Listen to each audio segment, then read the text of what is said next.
მაგრამ მე კიდევ ერთხელ მინდა მოგმართოთ. ჩემო ძვირფასებო, ჩემო თანამემამულე. მე ძალიან მიყვარს ოსი ხალხი. როგორც პრეზიდენტს და როგორც ერთ რიგით ადამიანს. მე ძალიან დიდი თაყვანისმცემელი და პატივისმცემელი ვარ ოსური კულტურის, ოსური ისტორიის, ისინი თქვენ ყველა ეთნიკური ოსი საქართველოში არის საქართველოს ისტორიის განუყოფელი ნაწილი მრავალი საუკუნის განმავლობაში. ჩვენ ვამაყობთ თქვენით და ჩვენ ვამაყობთ ამ ჩვენი ერთობით. საქართველოს ძლიერია თავისი მრავალფეროვნებით. საქართველოს არ არის და არასდროს არ იქნება მონოეთნიკური ქვეყანა, ერთი ეთნოსის ქართველების ქვეყანა. საქართველოს გვეკუთვნის ყველა ჩვენ თანაბრად მიუხედავად ჩვენი წარმომავლობისა. და მოდით ერთად გავუფრთხილდეთ ჩვენ ქვეყანას. მოდით ერთად ავაცილოთ მას თავიდან ძალადობა. მოდით ერთად ვიმუშაოთ უკეთესი მომავლისკენ. მოდით გადავუსვათ ხაზი ყოველგვარ უარყოფით წარსულში და ვიფიქროთ ჩვენ საერთო მომავალზე.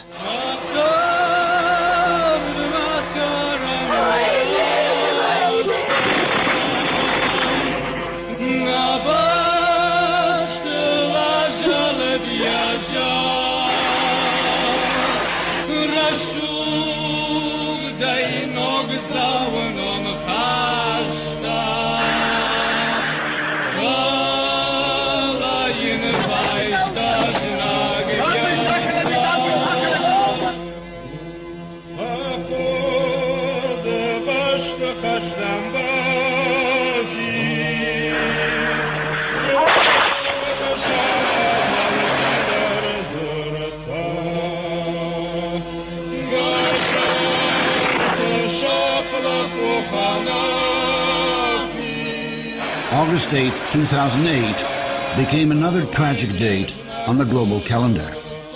The opening of the Olympic Games in Beijing was pushed to the sidelines when it became known that hundreds of civilians were killed on the night of 7th to 8th of August in South Ossetia, the unrecognized Russian-protected part of Georgia. Whereas in the past centuries all wars ceased during the Olympic Games, now it became clear that the New World Order shall not accept these conventionalities, as well as other conventions like those of a presidential promise to stop the shooting. On August 7th, at about 5 or 3 p.m., Saakashvili made a television address and he said to the Ossetian people that he would stop fighting and they should do the same.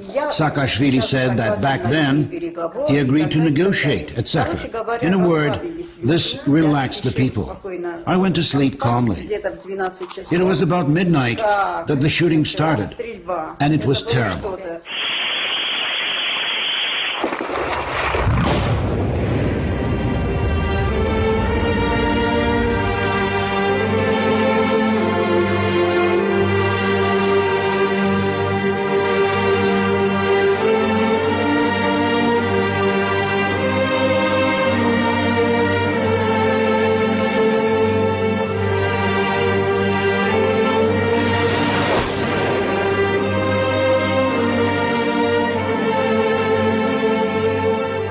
About to prove that what happened with South Ossetia and its 120,000 residents on the 8th of August was a war crime.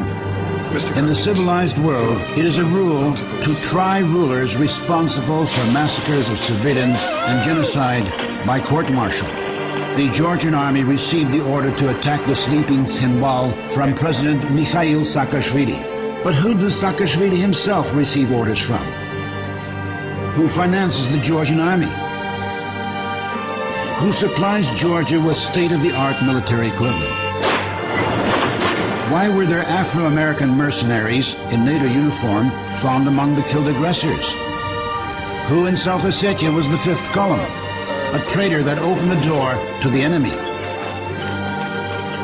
And why did the war in Ossetia dramatically reverse the course of the presidential election campaign in the United States, making the radical Russophobe McCain lagging behind Barack Obama before the war lead? Russia is using violence against Georgia. The South Ossetia attack operation was titled Clean Field.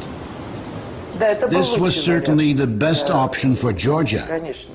They want the land without us. They simply want this territory. They wanted to kill us all, everyone. He said that he did not want the people here, only the land itself. He wanted this land for the Georgian people to live on, while we would have been buried in it. Ex facto, this aggression seems to be an attempt by Georgia to take control over the territory of South Ossetia by force. They planned a one-day blitzkrieg to enter the Rocky Tunnel and to present the world community with an accomplished fact. If there is no man, there is no problem.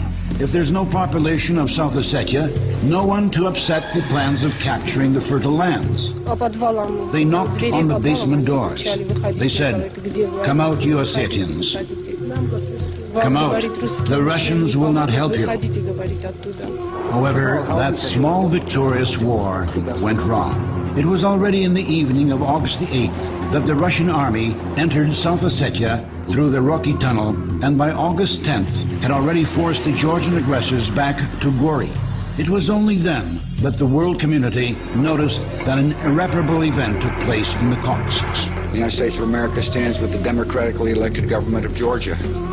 Today, we are all Georgians. Right now, we're focused very heavily on getting Russian forces out of Georgia. However, to the global public opinion, it was the Russian intervention into the conflict between Georgia and South Ossetia, rather than the genocide of Ossetians and killing of Russian peacekeepers, that was considered irreparable. The victims of the Georgian aggression were generally civilians, farmers, whose only weapons were shovels and rakes. I ran out and saw an old man, 94 years old, being shot point blank. What was he guilty of? Crimes are usually committed at night, and all witnesses are eliminated. This time was no exception. However, Georgian soldiers were so proud of their man-hating mission that they recorded the attack on the peaceful city and killing of its residents with their own cell phone cameras. Therefore, we now possess ample evidence of war crimes committed by the Georgian army.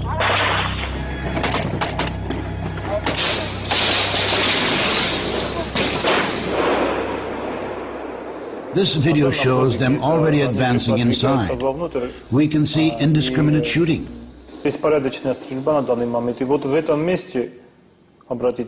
note there's a car, a Vaz 2107, in that place. And he fires 3 times from a grenade launcher directly into this car.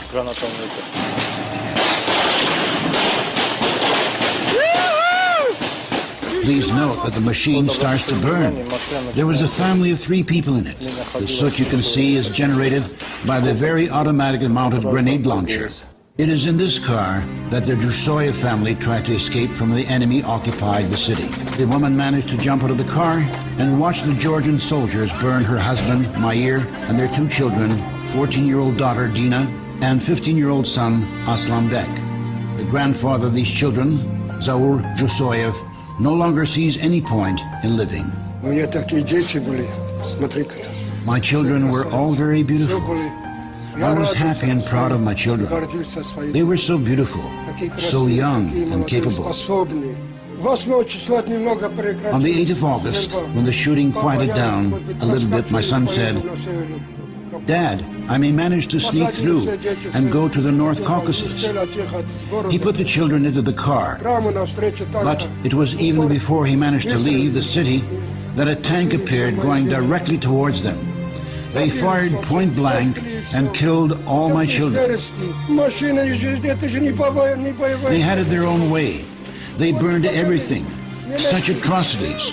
A car is not a combat vehicle.